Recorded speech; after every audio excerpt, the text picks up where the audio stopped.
This is Julie Andrea, and welcome to another episode of Behind the Obsession. Welcome.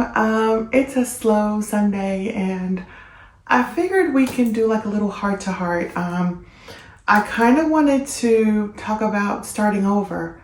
I think at first people will be like, oh, that's so exciting, but it's terrifying.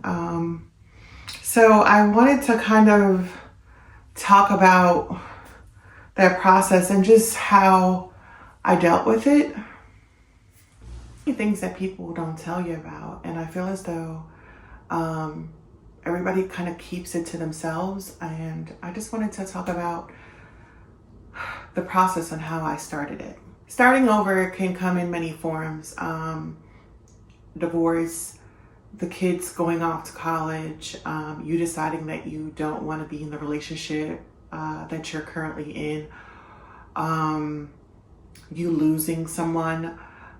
They can come in different phases, and I think that it's something that it's not like it's planned. It's not expected. Like, you don't know that you're about to start over. I mean, you may have it in your head, like if you're going through a divorce or a breakup, you might like, oh, I'm ready to do this. But you don't just wake up and say, I'm ready to do this. It's been months or weeks leading up to you going back and forth about that feeling and deciding that that's what you want to do. And there's no handbook. I think, at 48, there's no book that says, oh, when you decide that you no longer want this relationship, do this. When you decide that you want a divorce, do this. When you lose your children, do this. Like, there is no manuscript for this at all. The first thing nobody tells you is how much you'll grieve. And not just people, like the life you had, the friends you have, the routine you had, just grieve the moments, the things that you've shared. You have certain traditions, there's certain things that you do with your family, your loved ones, and you don't realize like how much of that you'll grieve. And for the longest, like I would grieve like date nights, or I was so angry because I was like having to start dating again. I was grieving like, why do I even want to do this? For me, I had to grieve my identity, like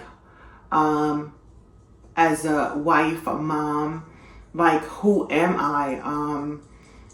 After my marriage ended first, and then I lost my son. So in grieving the end of my marriage, I had to rediscover who I am. What do I like? And then maybe a year or two later, I think it was 2, I lost my son. And then I was grieving the moments we shared and questioning, was I a good mom? Did I do everything that I possibly could to take care of him, to nurture him? Did he know that I loved him?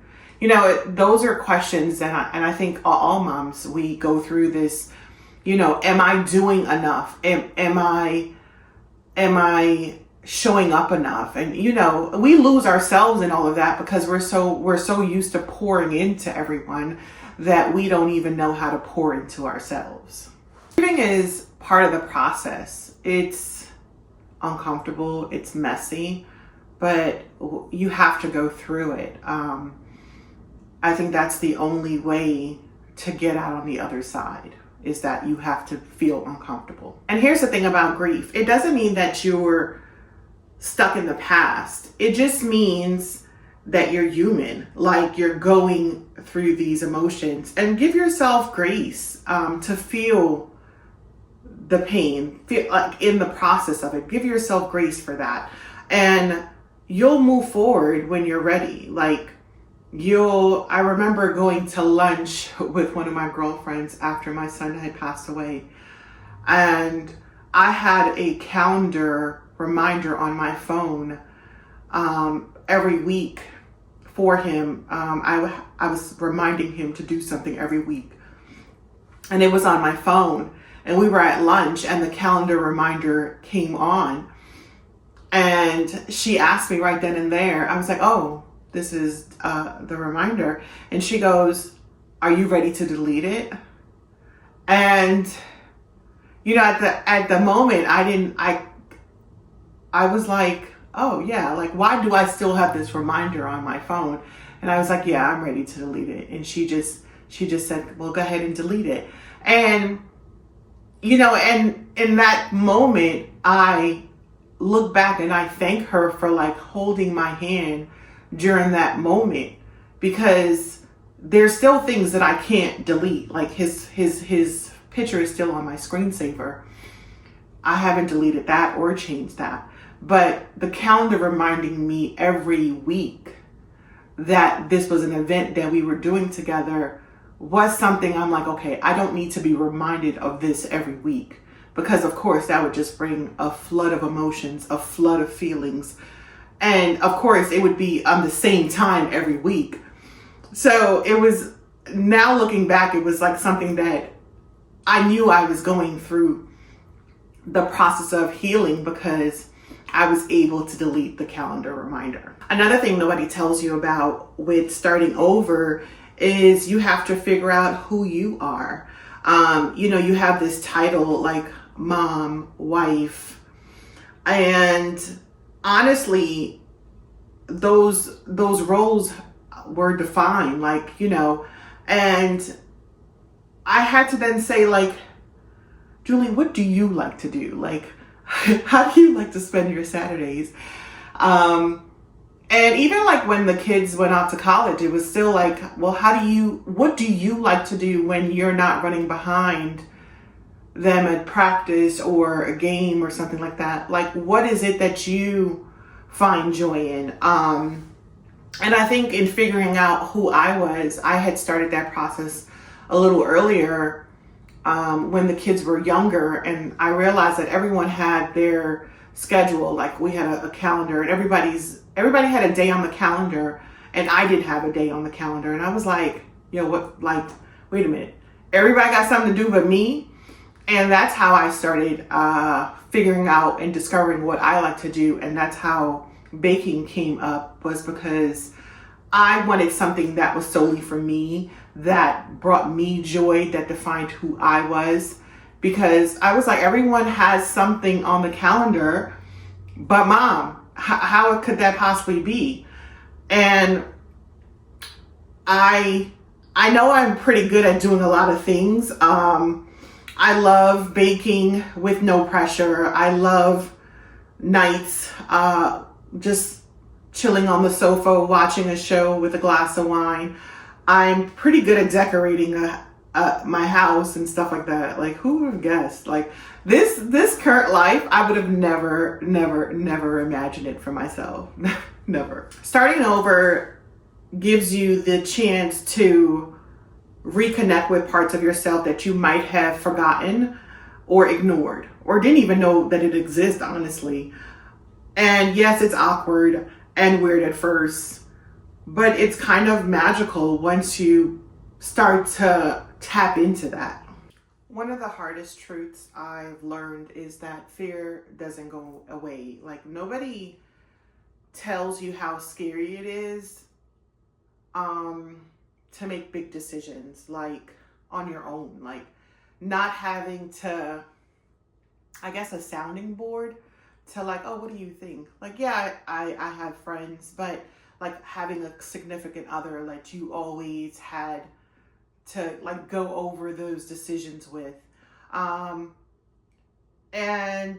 it's scary to do it on your own, and you have to be vulnerable. And you feel like you're starting from scratch. I honestly, that's how I felt. Like it was like from ground zero. But I think the secret in all of that is that it's okay to be scary. It's okay to do things when you're scared, when you fear the outcome, like you don't know what you're about to get. And I guess fear is just when you're starting something new, or when when you're being brave, you know? And I think sometimes we think that because it's so uncomfortable, we don't want to experience that. No one tells you how important it is to celebrate your wins, like the really big ones, like finally moving into a new space, or landing a new job or getting a promotion. We do all these things and we make all the things happen. And I remember moving into my apartment after separating, and my best friend moved me into my apartment, and I literally sat there with like all the boxes, and I remember her leaving, and I just sat there and cried because I was like, oh shit, like I just did this. You know, and it was kind of like one of those feelings of like, I can't believe that I executed this all by myself. You can also have like small wins. Like a lot of my small wins are like making sure that I got out of bed that day. Like that was a win after losing my son. Like, you know, if I can get out of bed today, that we were having a good day. And I mean, it's small things like being able to, you know, make chocolate chip cookies. Those are like little small wins that you will take, and you know you're going into the right direction because you're taking those steps. Starting over isn't easy, but it's worth it.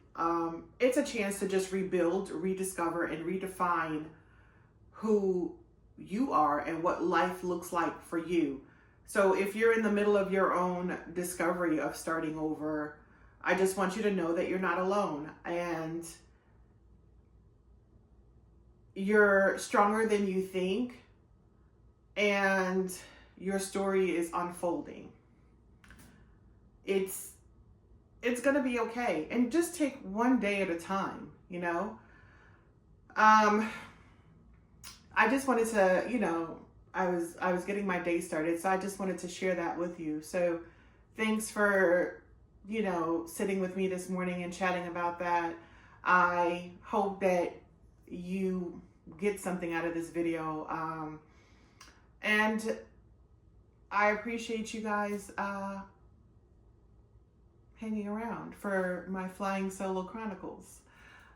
Enjoy your weekend, and I'll talk to you guys soon. Bye.